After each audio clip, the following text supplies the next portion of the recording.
My dear friends. आपलं कोल्हापूर दर्शन चालू आहे. त्याच्यामध्ये फर्स्ट डेमध्ये आपलं कोल्हापूर महालक्ष्मीचं दर्शन घेतलं आपण. तिथून आपण गेलो ज्योतिबाचं दर्शन झालं. काल थोडा डे हेक्टिक झाला त्यामुळे मी पन्हाळा नाही करू शकलो. आता आपण चाललो आहे रामलिंग म्हणून एक देवस्थान आहे.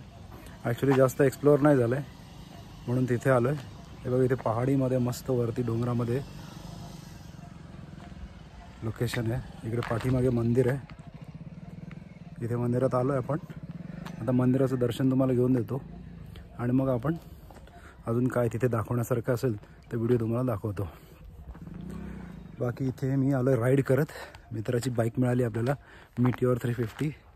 ॲज युजल मला राईड करत यायचं होतं. राईड करण्याचा मौका मला परत मिळाला आहे. त्यामुळे मजा आली. चांगली गाडी आहे, मजा येते.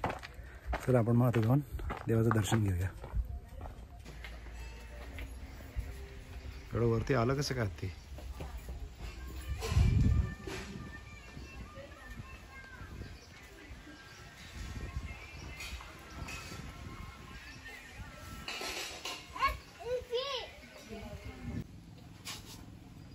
इथे असं ट्रेक करायला पण रस्ता आहे पण ॲक्च्युली मध्ये थोडी दरड कोसळलं आहे. बाईक वरती वरपर्यंत येतात त्याच्यामुळे काही प्रॉब्लेम नाही आहे. आणि ज्याला ट्रेकिंगचा शौक असेल तो खालून ट्रेक पण करता येऊ शकतो. इथे रस्ता आहे असा. आणि मी इथे हत्ती आहे आणि इकडे मंदिर आहे. मंदिराच्या आतला परिसर आणि समोरच आल्या आल्या आपल्याला विठ्ठल रखुमाईंचं दर्शन करायला मिळतं आणि नंदीचं दर्शन. आणि ही केव्सच्या आतमध्ये गुफेच्या आतमध्ये जाण्याची एंट्री आहे. इथून जसंही आपण आतमध्ये गेलो की गेल्या गेल्या खाली ॲक्च्युली पाणी असल्यामुळे हा ब्रिज बनवला आहे. तिथे 24 तास 12 महिने पाणी पडत असतं. जसं स्टोरी सांगितल्याप्रमाणे इथे कंटिन्यू पाणी पडतं शिवलिंगावरती. आणि आतमध्ये गुफेच्या आतमध्येच शंकराची पिंड आहे ही बघा. आणि हिच्यावरती पण कंटिन्यू 24 तास पाणी पडत असतं.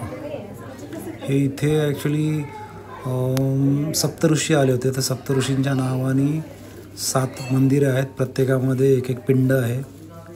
त्या सप्तऋषींच्या नावाने प्रत्येक जागी एक एक छोटं छोटं मंदिर बनवलेलं आहे. तर त्याचं पण आपल्याला दर्शन करायला मिळतं. शिवलिंगच आहे. भारद्वाज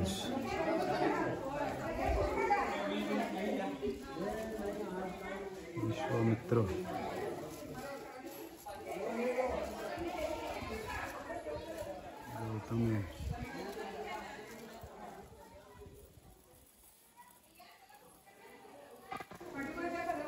जमदग्नी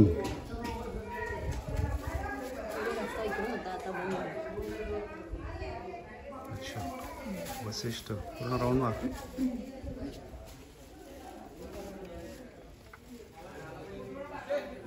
श्रीरामांनी बाण मारून जे पाणी जिथून स्टार्ट केलं होतं त्याच्यामुळे हा कुंड भरलेला आहे आणि हा नेहमी भरलेलाच असतो. इथे नेहमी पाणी असतं. इथे तुम्हाला बघा कासव बघायला मिळतं आहे. इथे कंटिन्यू पाणी येत राहतं कारण त्या शिवलिंगावरती कंटिन्यू पाणी पडत राहतं. त्याच्यामुळे इथे पण पाण्याचा साठा कंटिन्यू असतो.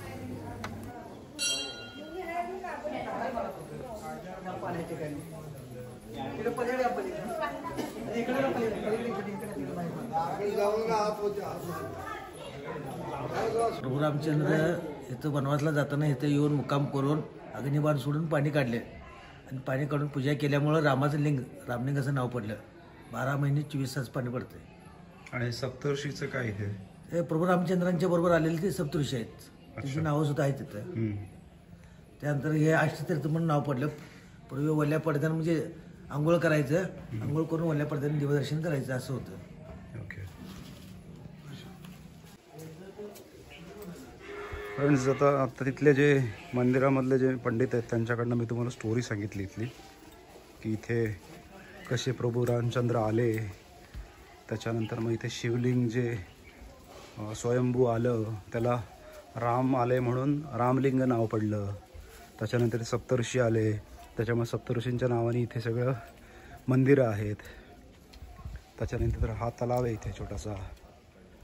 ह्या सगळ्या गोष्टी आहेत इथे. आणि इथे या पायऱ्या पण बघा पुरातन काळातल्याच आहेत. त्याच्यामुळे या दगडाच्या मस्त बनलेल्या आहेत. इथे खाली मंदिर आणि आपण आता वरती चाललो आहे. पूर्ण राऊंड मारायला आहे इथे वरती दगडांचं. इथे राऊंड मारूया आणि मग जाऊया आपण. तुम्हाला दाखवतो इथलं लोकेशन मस्त.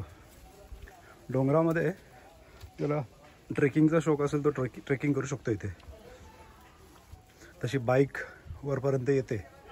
मी बाईक घेऊन आलो आहे वरती.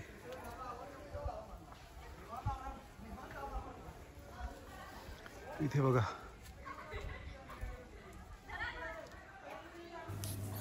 कोल्हापूर ते सांगली या रस्त्यावरती कोल्हापूरपासून 25 किलोमीटर साधारण 42 मिनटं वगैरे लागतात. आता हातकणंगलेच्या जवळ एक गाव आहे आलते विलेज, आलते गाव. त्या आलते गावाच्या इथे रामलिंग म्हणून आहे. नक्की या, नक्की विजिट करा. किती क्यूट आहे ना, तुम्हाला माझी खूप आठवण आली. आपण मध्ये कारले खिंडीत, त्याच्यानंतर मध्ये ते कर्जतल्या एका खिंडीमध्ये गेलो होतो जिथे ते गुफा होत्या, केव्ज. तिथे पण असं दगडांचं बनलेलं होतं बघा. म्हणजे इथे बसून लोक जुन्या काळातले जे ऋषी वगैरे असतील ते इथे बसून पूजापाठ करत असतील, तपश्चर्या करत असतील. त्याच्यामुळे हे असं बहुतेक बनलेलं आहे. मस्त लोकेशन आहे डोंगरामध्ये.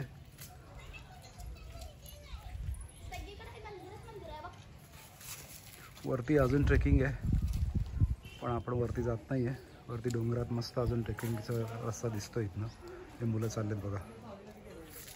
पण आपण इथपर्यंतच मंदिराचं दर्शन घ्यायचं होतं कारण अजून आपल्याला पुढे नरसोबाच्या वाडीला पण जायचं आहे. त्याच्यामुळे आपण इथपर्यंतच थांबूया. इथून खाली जाऊन मग आपण आपल्या पुढच्या मार्गाला निघूया.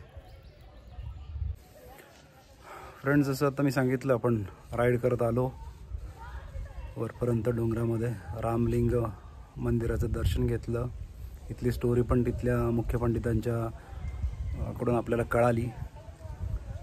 तर आपण काय करूया आता, इथून निघूया आणि पुढे जाऊया.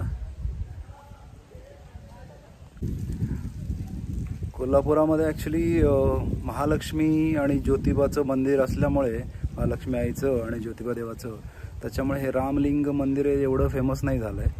मग आपण आपल्या व्हिडिओच्याद्वारे काय करूया, ह्या जागेला अजून फेमस करूया. चांगलं लोकेशन आहे, निसर्गरम्य आहे सगळं. इथे पाठीमागे पण बघा ना केवढं मस्त आहे. आणि जास्तीत जास्त शेअर करूया जेणेकरून लोकांना कळेल रामलिंग काय आहे. आणि स्वयंभू ॲक्च्युली शंकराची जर हे पिंड आहे तर मग लोकांनी नक्की इथे येऊन दर्शन घ्यायला पाहिजे, है ना. चला मग भेटूया आपण पुढच्या जर्नीला. बाय.